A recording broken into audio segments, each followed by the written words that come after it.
but it's very exhibitionistic also.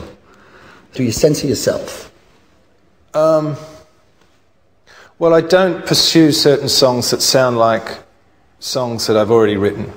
You know, like with Dig Lazarus Dig, I started to write that. It took 3 months to write, and the first 2 months were pretty much sitting at the piano and going, this is nice, you know. And then go, oh no, hang on, this just sounds like something off Boatman's Call, in the bin. You know, and eventually I thought, I can't, you know, I got rid of the piano altogether because I just couldn't, all I could write were tortured, melancholic ballads. And I didn't want to do that. You know, I want to, you know, this is my 14th album. I want to do other things. So it took a long time to find out exactly what I wanted, what the kind of voice of this next record was. But because this next record is very personal, it's very much about my preoccupations with things. It's just not kind of case specific. I mean, in the sense that it's not.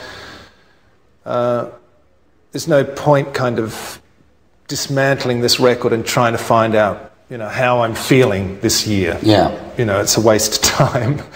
And that's a huge relief for me in some way. This kind of, the Dig Lazarus Dig record really feels to me like this kind of wild thing that's come out of the imagination. You've written essays on love songs, or you've given lectures on love songs. I have, yes. So you're an authority. There's a lot of people who give lectures that aren't really authorities. Okay, that's true. But you've written songs also, so I can say you're an authority. Anyways, what to you the best love songs? The ones that you write while you're in a love relationship, or the ones that you write while you're longing for one? You know, it's really a craft. It's really about being able to sit down and having the ability to write whatever you want to write. You know, what I'm trying to say is I don't feel that what actually happens in my life to me affects very much what I write.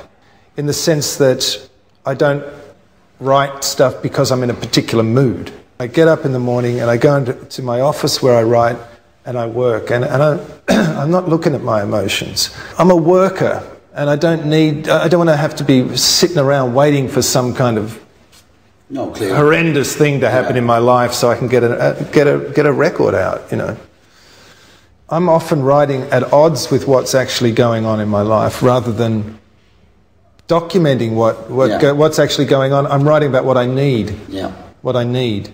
So that something like Into My Arms, which is any way you look at it, a very kind of beautiful love song, was written in a period of great, where I was, in great upheaval and sick as a dog, and and hardly able to sort of, and it was very much came out of a need for something, a need for some sort of kindness or whatever in a exceptionally kind of chaotic period. And I think that this can also work the other way around, where life can just be kind of cruising along, and I'm going into the office and I'm just fucking going, nuts.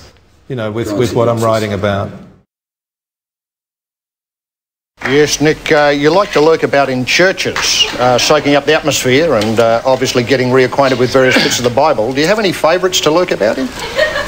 Churches, the Brompton Oratory is my favourite church. Yes. It's in London. Yes. I haven't been to any churches here. No.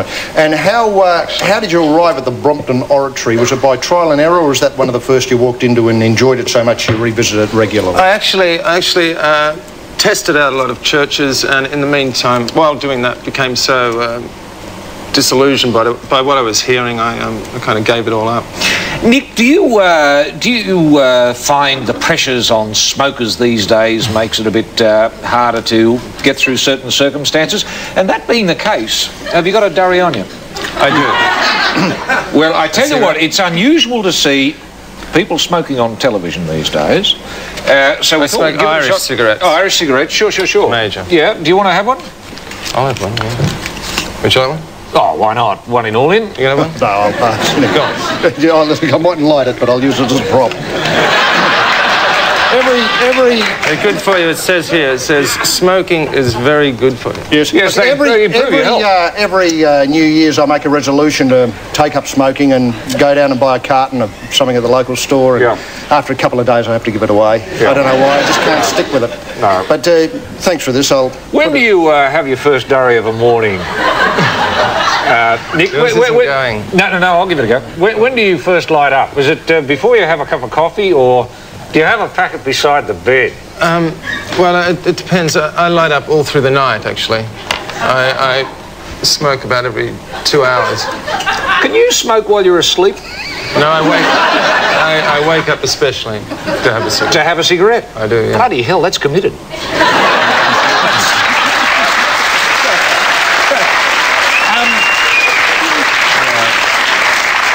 Now, you've always been interested in art, and in fact, painting was going to be the one for you, and not music. I think I wanted to. If I'm wrong here, I think you felt an imposter in the world of music, and I don't know whether that's because you felt you wanted to be a painter first. But what sort of daubings were you interested in? More your Francis Bacon sort of grotesque imagery, or what? Well, it was my art teacher. The reason why I failed was that my art teacher decided my art was sleazy. She said she could not relate to sleazy art. Yes. And I kind of went about painting sleazier and sleazier pictures, and they failed me. Now, when you say sleazy, what do you mean? What do you mean by sleazy? Blokes with snot coming out of their mouth? That's not sleazy. No, someone with a knife in them, or no, that's not sleazy. The last painting I did was of a muscle man and a ballerina. The ballerina was bending over, and the muscle man was looking at the ballerina's dress, and there was a kind of a dot. Yeah. It wasn't very good. To her private parts. To her. Now, fundament. Right. What seems to be a recurring theme in your music is one of enormous disappointment, disenchantment, and disillusionment. Was that the same for? Is that why you wanted sleaze? It was disillusionment as well. I was young. Yes. I was young and was interested in ballerinas' fundaments. So you saw yourself as the muscle man with the dot. Yeah, exactly. And as I grew older, I grew wiser and sadder and more disillusioned. Disillusioned after you saw the ballerina's gear, or you were expecting something else? Do you want me to answer that? Well, I suppose. I mean, if you know, part of the thrust of life in those days was to cop a geek, so to speak, and then you copped a geek and left art.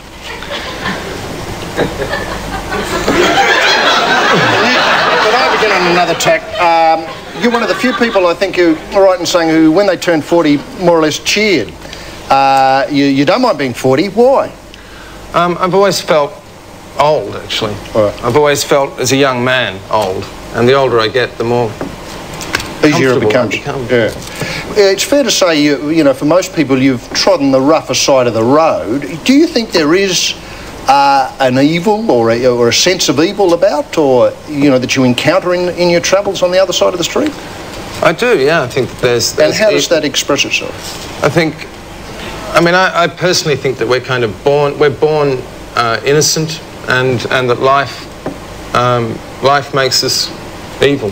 Is everybody able to be as evil as each other? I think we all have the capacity for evil, and we all have the capacity for extreme evil, and we all have the capacity for goodness as well. And, you know, one would hope. But evil do our best to be decent human beings, and you know, that would. But evil lurks very much under the surface. This veneer of socialisation we have is very, very thin, very thin gossamer, is it not? I mean, you've only got to look at Kosovo to appreciate that evil can break out at the drop of a hat, so to speak. Absolutely. And is that the evil that not so much interests you, but that you dwell upon? Is that what causes this melancholy? My melancholy comes from other things. It has nothing to do with evil. No. I think that we all have a melancholy side. I think that society actually has a problem with sadness. They don't like sadness. They try to cure sadness. They have therapy to cure sadness, and I actually don't think that sadness is necessarily a bad thing. I think that it's something that's an essential part of our character, particularly an artistic character. Yeah, well, certain cultures celebrate sadness. I notice at the moment you're living in Ireland. Well, certainly the Irish love nothing more than a wake. They do. They're dancing in the streets when somebody dies. Is that what you mean, a celebration of sadness? I think that they have an understanding of that side of their nature and are happy to express it. You're an artist who's happy to talk about the muse. The muse, you know, I take it in the artistic sense of visiting the artist and helping the artist with their work. You know, and you're quite protective of this thing that you describe as a muse. How does that operate? That was the nicest cigarette I've ever had. Terrific, yes. That I could actually have it on a TV programme. Yes, yes. Well, you don't see smokes being smoked on the Des O'Connor show, for example. No. But to answer your question, actually I forgot what it was. It was about the muse. Well, the muse to me is something that needs to be looked after and honoured, and I think that your creative talents can abandon you if you abuse them. Now, have you had any experience of doing something which, you know, for want of a better term, the muse objected to? Or yeah, I have actually. There's one thing that haunts me to this day is that I agreed to write a song for the Batman film, and someone rang up and said, would you write a song for the Batman film? And I thought, my muse said, don't do it, don't do it, don't do it.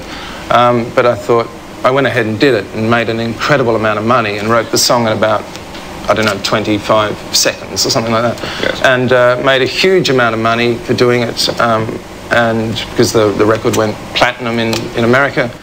But I've always felt, that's always troubled me, actually. I always feel I have to pay for that in some way. I'm not quite sure how. Well, I notice it may be dissimilar, I don't know, but Brett Whiteley always worried about the muse leaving him. It was one of the great sources of distress in his life. Is that a fear that you have, that you can wake up one day and it's extinguished, whatever the wellspring might be? It used to be a fear. I used to live permanently.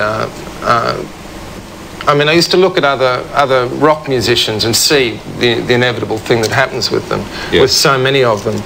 But I think that if you do the very things we were talking about before, if you look after this, you're with it. You're a talented person. There's no reason why it should abandon you. I think what a lot of people do is that they feel that they have to remain young, and I think that yes, this is the great pitfall, particularly in what I'm doing, yes, is to kind of chase after youth. Yes. And ultimately you're going to lose, and everything's going to go horribly wrong.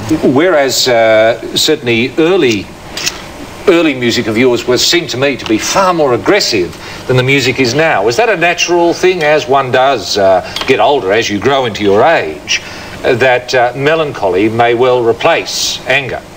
Yeah, I mean, I think that the great Oscar Wilde said something about that. He said that you can't receive grace in a state of rebellion, and I would say that the creative process is a pursuit of grace in some way. Mm-hmm.